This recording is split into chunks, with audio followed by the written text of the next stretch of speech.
Entonces, bueno, el motivo de la presente discusión, gracias por la invitación, es hablar un poco de la autorregulación de la industria en el sector minero peruano, y específicamente en un reto común que he visto, que es la gestión sostenible del recurso hídrico, ¿sí? La presente investigación es parte de la tesis de maestría que estoy llevando a cabo en gestión en Warwick Business School, acá en Reino Unido. Entonces, para comenzar a contextualizar la presente investigación, hemos visto la siguiente problemática, y va relacionado a estos temas de innovación. En los países de la OECD se invierte un 2.58% del PBI en innovación y desarrollo, ¿no? La brecha es clara cuando hablamos de economías de la región, las cuales se invierten en promedio el 0.68%, y de las cuales Perú es, por no decir la última, una de las últimas economías que invierten en innovación, apenas el 0.12% de su PBI, ¿no? Si analizamos un poco las encuestas que se han hecho en el país, la última encuesta de innovación del 2018 reveló una brecha de que aproximadamente la mitad, el 46% de las empresas no han realizado actividades de innovación alguna. Y las que sí realizaron, estas actividades son más que todo la adquisición de bienes de capital, vamos a decir la adquisición de una maquinaria o la adquisición de un software. Entonces son actividades de bajo nivel de ciencia en sí, es una adopción de innovación como tal. Ante este contexto, una de las principales, teóricamente, una de las principales alternativas para impulsar la innovación y desarrollo es mediante la innovación abierta, que ahorita vamos a entrar un poco más en detalle a qué es, pero básicamente es combinar las fuentes de conocimiento internas y externas de la empresa para acelerar los procesos de innovación y, como tal, expandir los mercados que se tiene de la misma, ¿no? Sin embargo, el paradigma de la innovación abierta requiere que las empresas cuenten con recursos y capacidades para poder efectivamente absorber conocimiento externo y aplicarlo hacia fines comerciales, hacia fines de poder escalar la innovación, vamos a decir. Entonces, se requiere que la empresa cuente con capacidades. Y si vemos un poco las estadísticas, que el 46% de empresas no realiza innovación, entonces ahí va a haber una brecha para las empresas peruanas de poder apropiarse de los procesos de innovación abierta. Ante este contexto, la literatura señala la existencia de unos intermediarios, unas organizaciones, los OII, los Open Innovation Intermediaries, que van a facilitar este proceso de absorber conocimiento externo en el contexto de la innovación abierta. Básicamente son definidas como organizaciones que cumplen este rol de agente o broker durante el proceso de innovación abierta entre dos o más partes, ¿bien? Y van a brindar esas capacidades a las empresas y gestionar este proceso de innovación abierta. Entonces, ante este contexto, he identificado un par de brechas que existen actualmente. Lo primero es el contexto social, que es muy interesante en el caso peruano y en el caso minero, que las prácticas de innovación abierta son un fenómeno reciente. En general, el primer fondo público que se lanzó de este tema fue en el 2018, 18-19, si no me equivoco, y desde ahí, pues, mediante el Estado se ha ido financiando actividades de innovación abierta, pero específicamente en el sector minero ya existen estas instituciones, las organizaciones de innovación abierta, los OII, los intermediarios, y son recientes. Por ejemplo, la Sociedad Nacional de Minería, Petróleo y Energía, si bien tiene 200 años de creación, su primera actividad en esta naturaleza ha sido el año pasado, en el 2021. Y de ahí, como tal, dos instituciones claramente demarcadas, el Clúster Minero Andino, SAMI, que fue creado hace 2 años, en 2020, y también el Hub de Innovación Minera, el Perú Min Hub, creado en 2020. Entonces, ya como tal, estas instituciones se han creado recientemente y tienen este motivo de promover prácticas de innovación abierta entre un conjunto de empresas mineras, ¿no? Yendo más a la parte teórica, si bien esto es como la realidad, la literatura como tal, hay bastante literatura sobre el tema de innovación abierta, teniendo comunidad de análisis las empresas o las MIPES, pero no existe conocimiento, o hay una brecha de conocimiento en las instituciones que van a facilitar este proceso de innovación abierta, ¿sí? Cambiando un poco la unidad de análisis hacia los actores del ecosistema, en este caso los intermediarios. Y como tal, el rol de los intermediarios ha sido estudiado, pero más que todo en industrias de alta tecnología, donde existe un alto nivel de complejidad tecnológica en los procesos de innovación. Los actores, tanto internos como externos, innovan, y no tanto en este contexto de industrias altamente reguladas o industrias extractivas, cuyo nivel de innovación naturalmente suele ser bajo y suele basarse en adquisición básicamente de bienes de capital.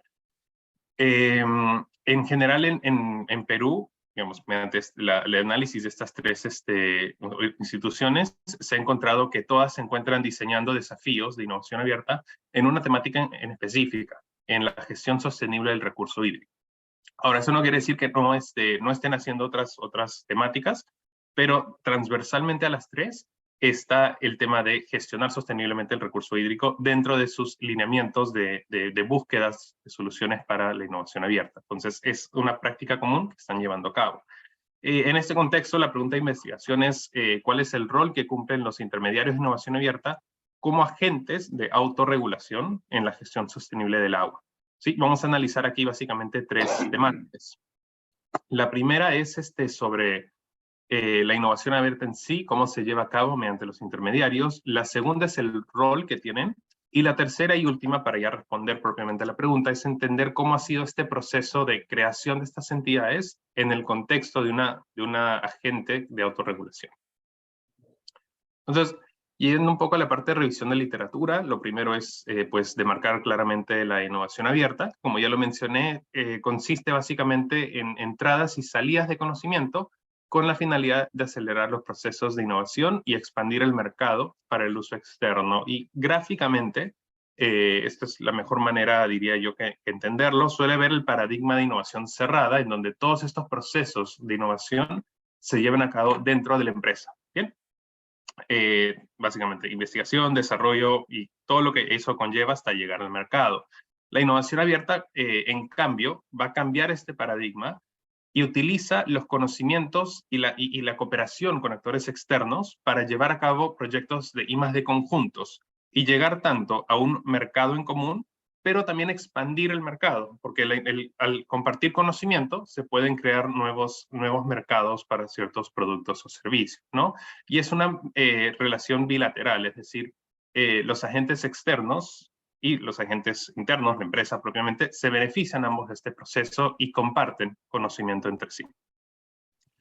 Hemos identificado ciertas tipologías de innovación abierta, básicamente en una matriz de 2x2, y consiste en lo siguiente: lo de inbound y outbound es básicamente en qué flujo se está generando la innovación. Si es innovación hacia adentro de la empresa, mediante actores externos, o si la propia empresa está, vamos a decir, vendiendo innovación hacia afuera en comparación con los otros sectores. Y lo otro es la naturaleza del estado de la innovación abierta, que es eso de pecuniary y non-pecuniary, que es básicamente si estos procesos incluyen cierta remuneración o ciertas transacciones económicas, o lo non-pecuniary es que si es que no involucra ningún dinero de por medio, ¿no? Entonces, aquí nacen 4 paradigmas o 4 tipologías de la innovación abierta, en donde si es la innovación hacia adentro y es pagada, vamos a decir, es una adquisición del conocimiento. Los non-pecuniary hacia adentro es más que todo la búsqueda de ideas externas y conocimiento de actores externos, prácticamente no pagado en un sentido de cooperación con un actor externo. Y el outbound, pagado, sería vender, por ejemplo, el tema de licencias o bueno, productos como tal hacia afuera, o revelar ideas, recursos internos hacia el ambiente externo. Y entrando un poquito más acerca de los intermediarios de innovación abierta, esto lo vamos a ver ya como tal en los resultados, pero existen básicamente 4 roles genéricos que cumplen estos actores. El primero es relacionado a la difusión del conocimiento y al proceso propiamente de transferencia de tecnología. El siguiente es sobre los procesos de gestión de la innovación. Como hemos dicho, a veces al faltar recursos y capacidades, el intermediario propiamente gestiona todo este proceso de innovación para los sectores. La orquestación de sistemas y redes, el networking que realizan estos intermediarios es clave, y la intermediación entre partes, por ejemplo, si estamos hablando de alguna negociación de la propiedad intelectual, por ejemplo, estos actores intervienen como intermedios en ese proceso.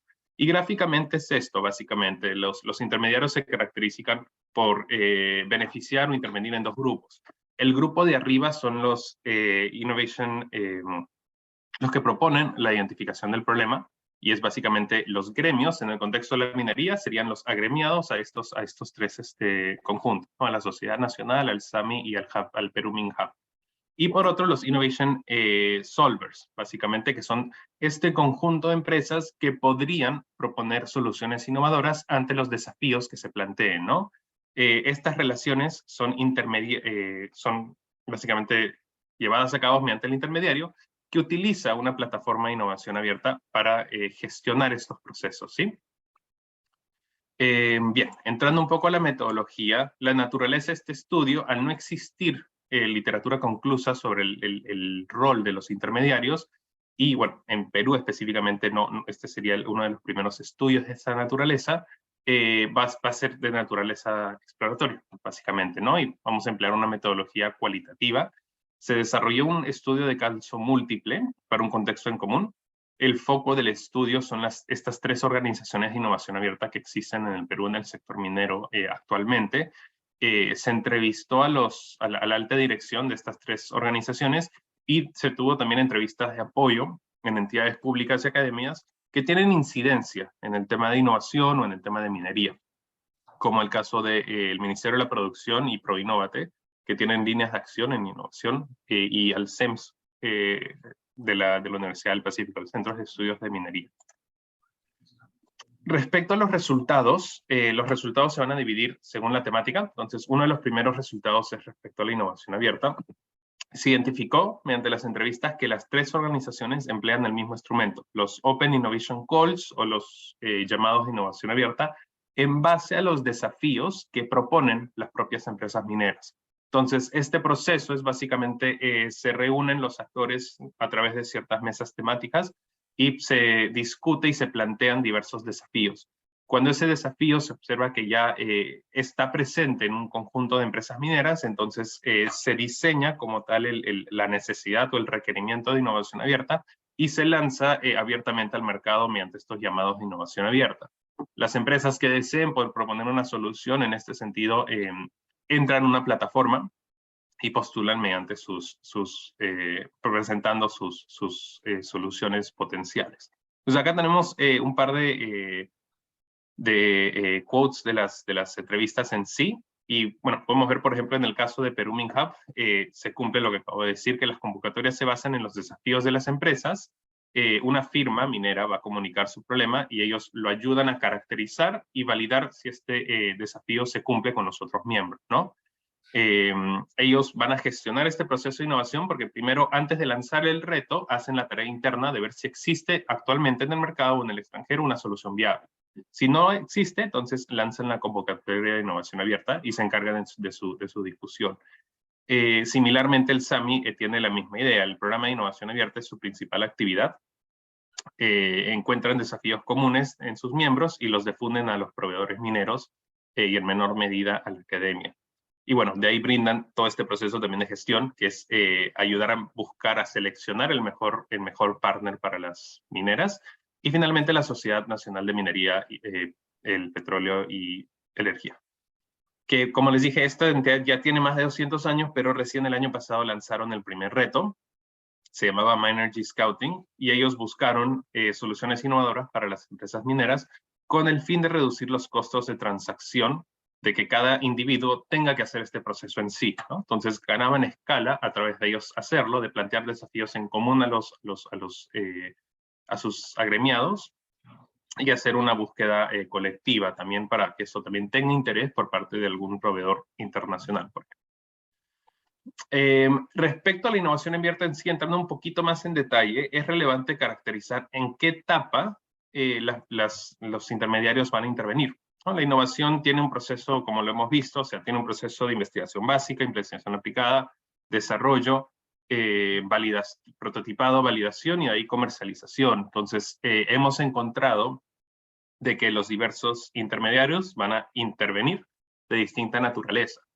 Por ejemplo, en el caso de la Sociedad Nacional de Minería, lo que ellos hacen es se enfocan en un alto nivel de preparación tecnológica de las soluciones y que hayan sido probadas y estén comercialmente disponibles.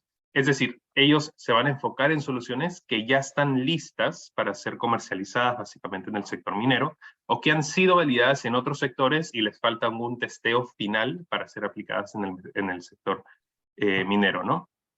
Van a buscar productos que ya estén disponibles. Ahora, ¿por qué? Porque eso lo pide propiamente la empresa minera.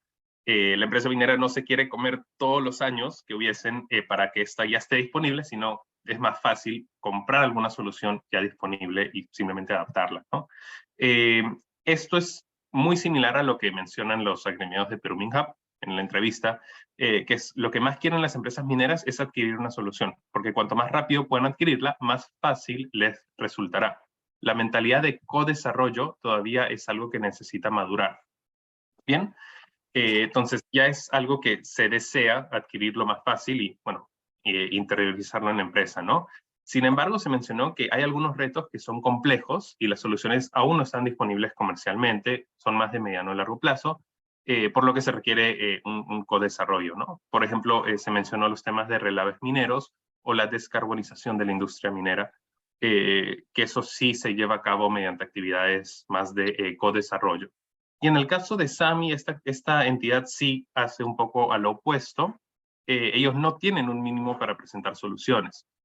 Ellos mencionaron en la entrevista que suelen, esto pueden ser desde el planteamiento de la idea, vamos a decir, ¿no? Y por lo común, como dice acá, suelen ser prototipos, pero también pueden ser ideas. A la fecha, el 100% de nuestros casos de éxito iniciaron como co-creaciones. Comenzaron como ideas o una prueba de concepto, pero requería trabajar con la empresa minera. Entonces, en resumen, podemos caracterizarlos de esta manera, yendo un poco a la teoría, ¿no? En general, el outbound no existe en el sector minero. O sea, no es que las empresas mineras propiamente van a producir conocimiento y lo van a vender al mercado externo o van a cooperar con el mercado externo. Las empresas mineras, por lo menos en el Perú, no generan innovación, sino que este proceso es más de afuera hacia adentro, es un inbound open innovation, y según lo que hemos visto de los quotes de acá, tienen diferentes naturalezas. En el caso de la Sociedad Nacional de Minería, esto es netamente la adquisición de una solución que ya esté disponible. Se enfocan básicamente en en general, el tema de desarrollo de la innovación, comúnmente se llama los TRLs, los Technology Readiness Levels, y la Sociedad Nacional de Minería se enfoca en TRLs avanzados, que, como dije, requieren ya una última validación o ya estén disponibles comercialmente. En el caso de Perú MinHub, como decía, van a tener un fuerte sesgo por el tema de la adquisición de innovación, pero para los retos que son más de mediano o largo plazo, sí van a trabajar conceptos de sourcing o de co-desarrollo. En el caso de SAMI, ellos se enfocan propiamente en un proceso de co-desarrollo con proveedores mineros, ¿sí? Y esto es interesante porque, digamos, el caso de SAMI, su objeto, su goal de la empresa es básicamente generar proveedores tecnológicos mineros en el Perú. En cambio, este proceso de innovación abierta, en el caso de Perú MinHub y la sociedad, ha sido más impulsar la innovación en las empresas mineras en el ecosistema peruano. Entonces, si se dan cuenta, a partir de los diferentes objetivos que se pueda tener, cambia la naturaleza de la innovación. Como SAMI desea desarrollar proveedores tecnológicos mineros, ellos van a preferir o van a tener un sesgo por co-desarrollar soluciones con las mineras, ¿no? Mientras que los otros es simplemente mejorar los niveles de competitividad que tiene una empresa minera en la actualidad. Y la manera más veloz de hacer eso es mediante la adquisición propiamente de soluciones.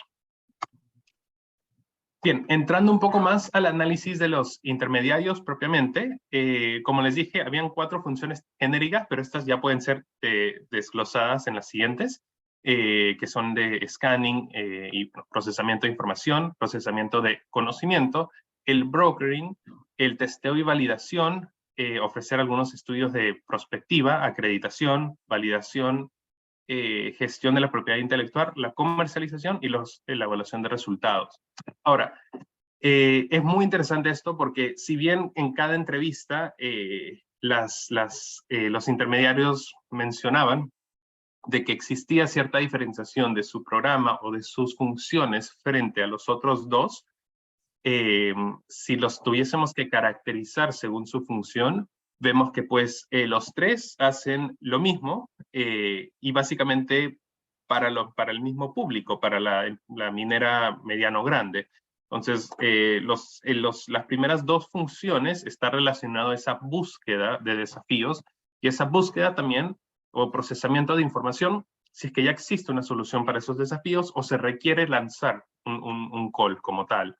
El tema de brokering ya es propiamente este proceso en donde el proveedor tecnológico va a postular y el intermediario como owner de la plataforma va a generar este proceso de brokering entre las partes y una vez que se termina este concurso de innovación abierta hay una evaluación de resultados. Entonces son actividades aún muy circunscritas a la naturaleza de un concurso de innovación abierta.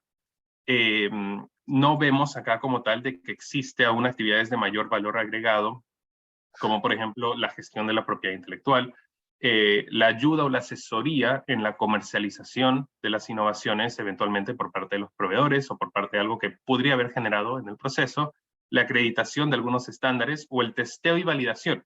Entonces ellos básicamente ofrecen el brokering, pero no ofrecen la infraestructura para hacer el testeo y validación, ¿no? Eso ya se hace dentro de las instalaciones de cada minera. Entonces no se observa como tal diferenciación, por lo menos ahora, entre los tres intermediarios. Esto se puede deber en general a que todavía estamos en una etapa inicial, ¿no? El SAMI y el Perú MinHub tienen 2 años de creación y la sociedad como tal recién lanzó el reto del año pasado. Entonces aún está en una etapa de formación, en el caso del ecosistema de innovación minero. Entrando un poco más a los quotes específicos, como mencioné, no se halló evidencia de diferenciación y las funciones empleadas son intensivas en actividades en lugar de intensivas en recursos.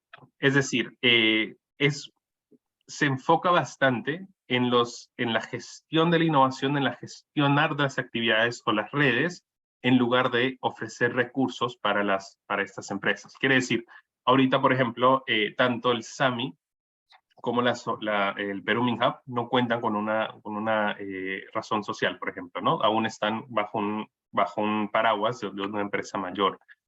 Tampoco encuentran con algún espacio físico propiamente para poder desarrollar estas actividades. Se enfocan más en, encontrar algún espacio para alguna mesa de diálogo o hacerlos virtualmente. Entonces, no cuentan con infraestructura o recursos propiamente para este proceso, o no se han desarrollado, por lo menos.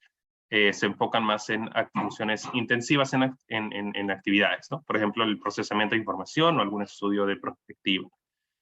Y acá podemos ver un poco el punto de vista de de las entidades de apoyo. Estos dos quotes son del sector público, de la perspectiva de la alta dirección del sector público, ¿no? Entonces dicen, por ejemplo, los intermediarios se han vuelto altamente especializados en los concursos de innovación abierta, en agrupar desafíos comunes, en lugar de que cada una busque soluciones para sus necesidades individuales. Proporcionan incentivos a sus miembros a través de sus servicios de innovación abierta. Entonces aquí, nuevamente, recalca la idea de que la función del intermediario está circunscrita al concurso de innovación abierta como tal, ¿no? Acá, por ejemplo, respecto a los resultados que han venido realizando, el participante 2 dijo que los intermediarios han venido realizando 2 tareas fundamentales. El primero es generar confianza dentro de las empresas mineras para asociarse y comprometerse a innovar en desafíos comunes. Y mediante la intermediación con los proveedores, estos son evaluados por el OII y por tanto brindan confianza para que las empresas mineras se asocien con ellos. Lo otro es hay un error de tipeo, expertise. Ninguna otra institución en Perú tiene el nivel de expertise en innovación abierta que ellos. Ellos organizan todo el proceso de innovación abierta y la empresa minera solo tiene que cosechar los resultados.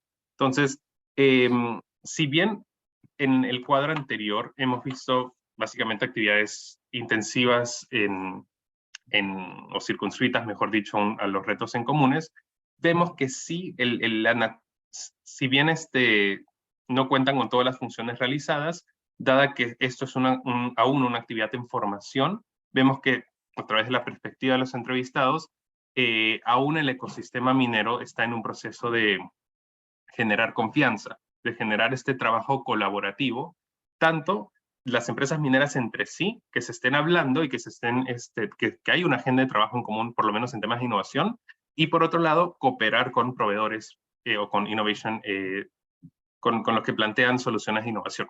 Que eso es algo que no se ha visto aún en el sector y recién está en formación. Yo podría estar explicando esas limitaciones en cuanto a las funciones de los intermediarios. La última temática es la autorregulación de la industria.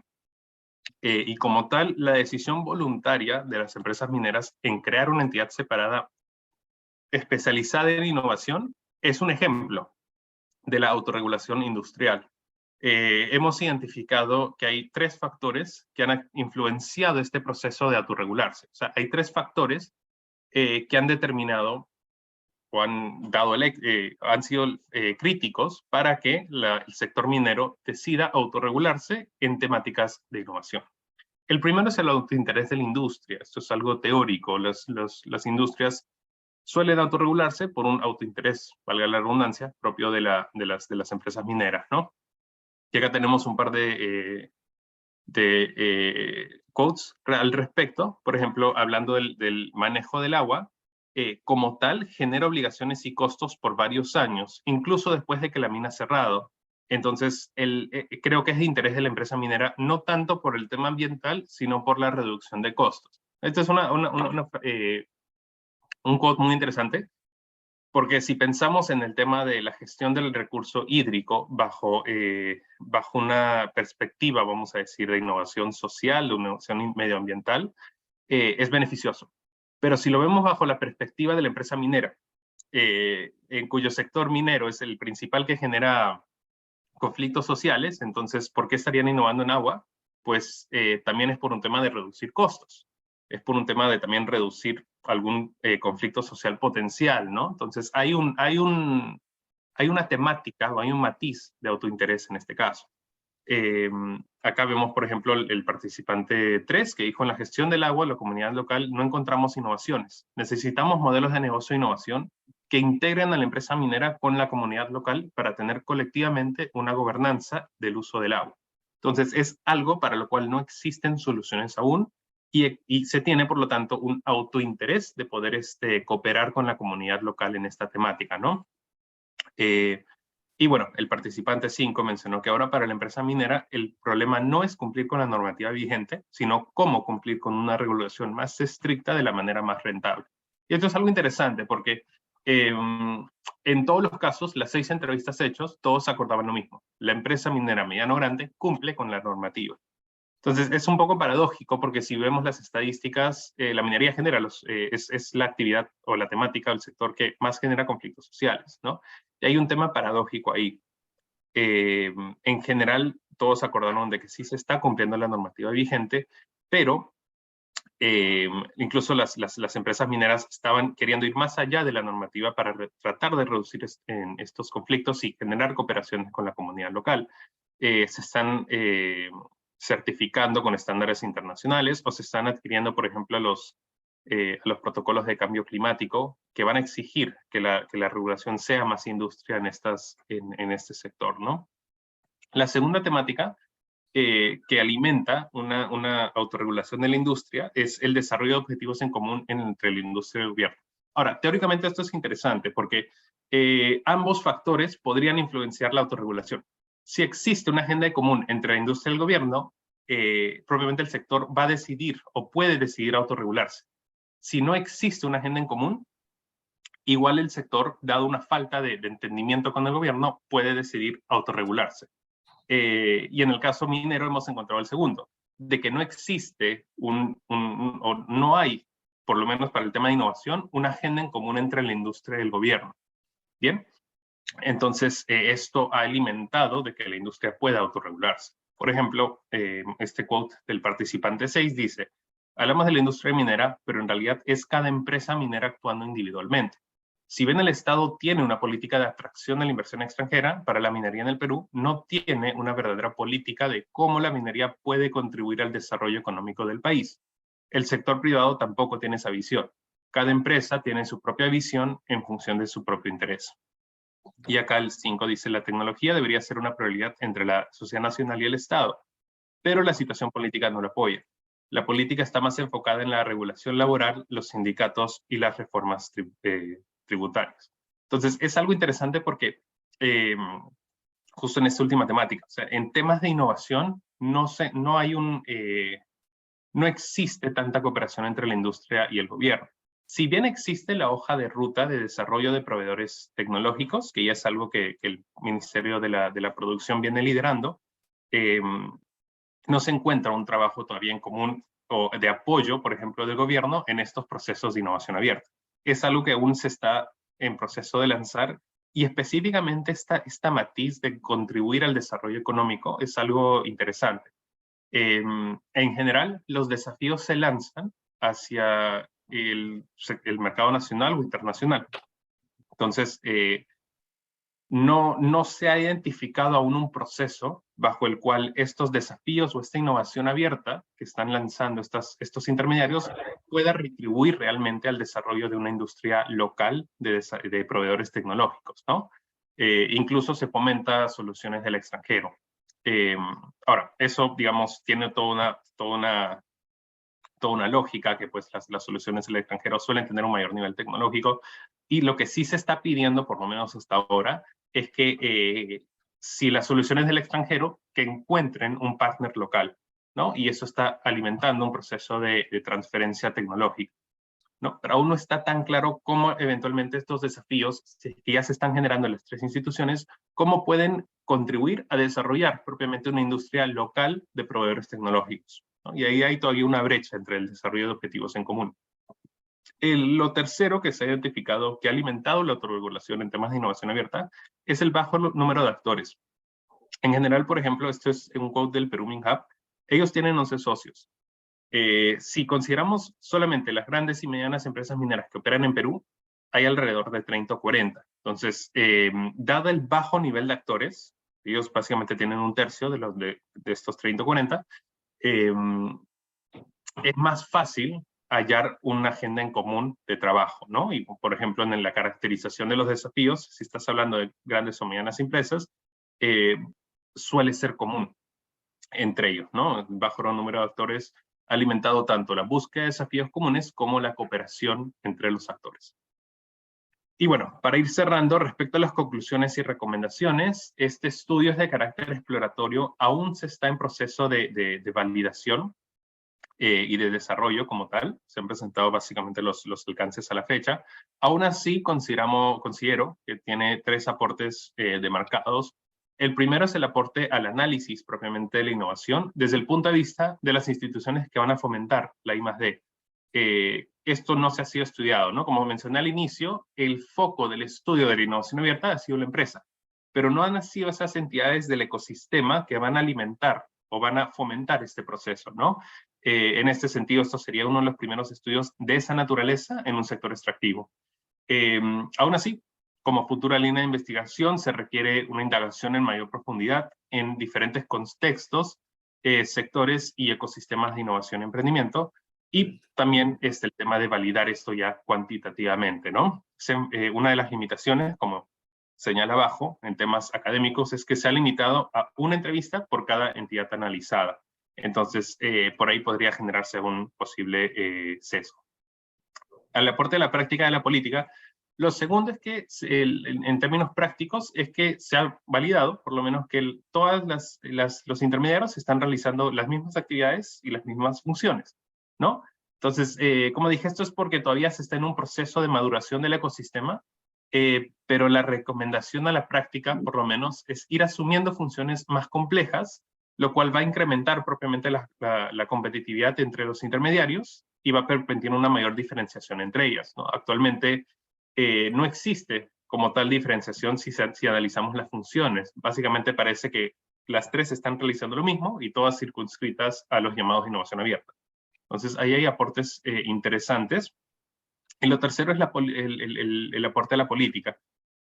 Si bien no se ha encontrado un espacio de trabajo en común, sí se ha identificado que existe interés por parte del gobierno en realizar proveedores locales, en desarrollar proveedores tecnológicos de minerías locales. Hay una hoja de ruta, como mencioné, del ministerio como tal, para lo cual se recomienda desarrollar canales de comunicación público-privadas y ver de qué manera el gobierno propiamente puede alimentar o complementar estas actividades de innovación abierta. Eso sería todo por parte mía. Muchísimas gracias.